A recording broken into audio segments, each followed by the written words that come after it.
Evidence-based medicine. I hear the phrase all the time. I understand it's actually got a pretty interesting history. Tell us about where it all came from. Well, the ideas go back centuries. You could trace it back at least to Al-Razi in Persia, who was trying to compile an encyclopedia of treatments, and he wanted things to go in only if they had some empirical evidence that had been tested and shown to work in practice.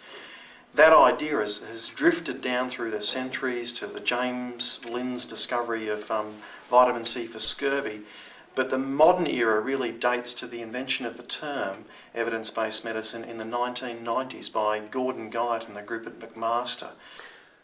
Well, one of the earliest definitions was by Sackett and colleagues in the BMJ, a really important editorial, and they said that evidence-based medicine is the conscientious, explicit but judicious use of the best available evidence, integrated with the expertise of the practitioner and the views of the patient to come up with the best available, best treatment choice for that individual person. Right, well, I would think evidence-based medicine is a process of using the best research evidence to inform our daily practice and our care of patients. So it's not just using the evidence, it's also how you apply it to the individual patient and how well able you are to access that evidence. Well, the way I think about it is we have lots of information in medicine, and it's all kind of, up until the evidence-based medicine movement, fairly disorganized. And the evidence-based medicine people came along and said, we have to organize this into a hierarchy, where some evidence, some information we have in medicine is better than others. This is from Brian Hurwitz, who's right here in London.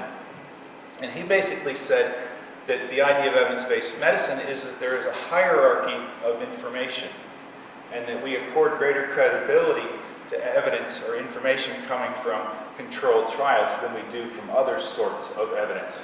So it gets rid of this dichotomy of evidence-based, not evidence-based, to the idea of saying it's a hierarchy, and we would try, when at all possible, to make decisions based on controlled trials as compared with other types of evidence. I guess in the past there was a tendency to consider evidence-based medicine as the be-all and the end-all, but I must say I'd interpret it now to be part of the process of patient care.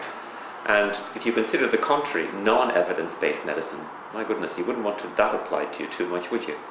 You know, the traditional obviously is it's medicine based on the best evidence. I think I see it now more as looking at the way people define or make decisions about taking care of patients, that they do it more on a level of doing it by probability, like based on the best evidence that we have, what's the highest probability that we're going to do the right thing for patients. Let's just look for a moment at the process of evidence-based medicine. I understand there are 5 steps. I've got them here. Formulating a clinical question, searching the literature, critically appraising the literature, changing practice in line with the evidence, and then checking that it's all really happening. I mean, that's a palaver, isn't it? Does that really happen? It happens a bit in practice, not as much as we'd like though, and it varies across different specialties. A typical middle ground would be some perinatologists that I've talked to. They have a limited range of questions, maybe a couple of hundred. They will note those questions and go away after the ward round and look up the evidence in the Cochrane Library or some similar place. But I wouldn't say it was the norm of practice at the moment. And it's different for different specialties as well, so you get extremes as well. And primary care, where I work, is one of the hardest to do that because there is such a wide scope of question. And the medical students that I teach too probably think it's the natural way to do things, in fact. And the biggest problem for them is that when they come across different ways of doing it, when they get exposed after they've finished their medical curriculum, it is getting into practice. It's just not getting there as fast and as thoroughly as we'd like it to get there. Would you say that evidence-based medicine has limitations? Sure. I was talking about this with somebody recently. One of the problems is we don't always know that when there's a clinical study that's done and says like a particular thing either works better than placebo or it doesn't work as well as placebo, it doesn't necessarily mean that that's going to happen for everybody. If we say something is true of a population, it may not be necessarily the case that a certain person is not going to benefit or be harmed by the same treatment. The two fundamental limitations, I think, of evidence-based medicine are, one is the scope of the evidence that we have, and it's never going to be complete. We'll always have to fill in the gaps, if you like. And the other is the quality of the research that we have. It's not always the best quality research, and we need to find that best quality research as well. I think in its early days, some of its advocates thought it would answer all our questions, but of course, that failed to take account of patients and what patients wanted. It failed to take account of the fact that the evidence is based on usually clinical trials in very carefully selected patients in very highly monitored settings, which isn't the real world. So we can't just apply the evidence without considering A, what the patient wants, and B, the realities of medical care. Well, the evidence is great in helping you answer some of the part of the question about how to manage patients. It might tell you what the best thing to do is, but that's only part of the problem, of course. You've still got to look after people's sort of emotional needs and the whole kind of social context in which they're working, particular pressures or difficulties that they're facing. So in a GP surgery, if you've got good evidence to tell you, this is the best treatment to prescribe, that's great, but you've still got to manage all the other stuff as well. You've still got to sort of identify how that person is going to cope with the treatments or cope with the diagnosis. And you've got to put all that together as a practitioner, as a clinician. The other link we need to make is between an ethical basis for practice and evidence-based medicine. So first of all, we want to do no harm, non-maleficence. So we're looking for evidence of safety.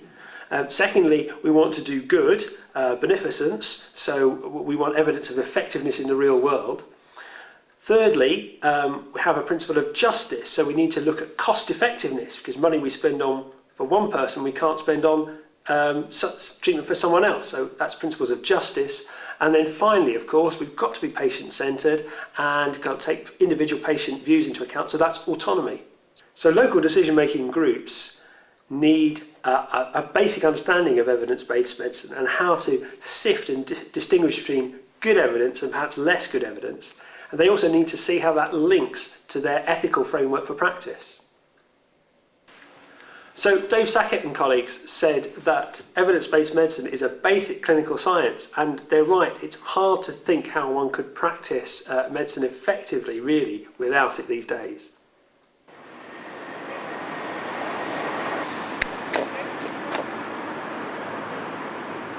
So Neil, I think I understand the basics of evidence-based medicine, and it seems actually quite simple, but is it that simple? Well, it can be very complicated, but I think people try and make it too complex. Most people, for their day-to-day work in decision-making, either with individuals or when making decisions as a group, only need some basic skills, an understanding of absolute and relative risk, and perhaps being able to comprehend some of the terms that would appear in a summary of evidence. Beyond that, leave it to the experts in evidence-based medicine. So the next stage is information, and that seems to me to be a minefield because there's so much information. You're right, Roy, there's huge amounts, and step 2 is managing that information overload. There was a letter in the Lancet, I think 2005, where a couple of junior doctors had looked at the patients that they'd admitted over a 24-hour period. It was something like 18 patients with 44 diagnoses. But in order to read the UK guidelines published by NICE and the Royal Colleges in the last 3 years relevant to those patients, they've got to read for something like 122 hours just to read. So we need to go and talk to people about information overload, managing that information, where we get the key summaries of evidence from that we can use in decision making. That's my next job.